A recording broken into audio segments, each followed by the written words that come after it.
السلام علیکم ورحمت الله وبرکاتہ.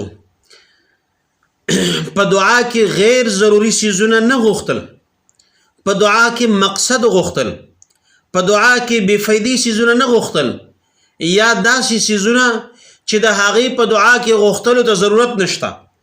لکه په دې باندې موږ سره د عبدالله ابن مغفل رضی الله عنه روایت دلیل دی.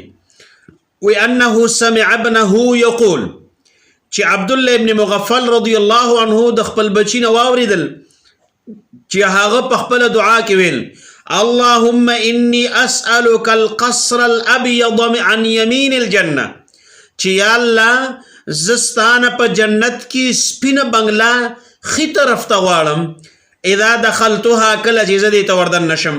فقال، نو عبدالله ابن مغفل رضی الله عنه یعنی خپل والد محترم ورته ویل ای بنیه سر الله الجنه وعوذ به من النار، دا الله نه جنت غواړه او د جهنم نه پناه غواړه.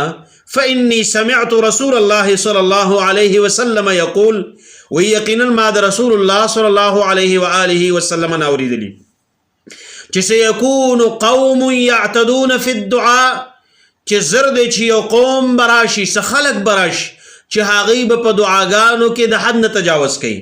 معنی هغوی به هغه دعاګانې غواړي په هغه طریقې سره چې په هغې سره به دعاګانې غوښتل جایز ني، او الله او رسول به په هغه طریقه باندې د غوښتلو اجازت ني کړی.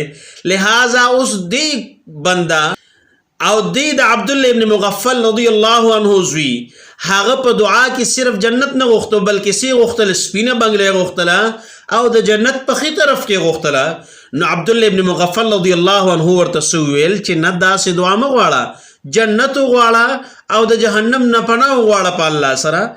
نو غیر ضروری او بے فایدې سیزونه په دعا کې به نه غواړي. دا دعا د آدابو نه ده.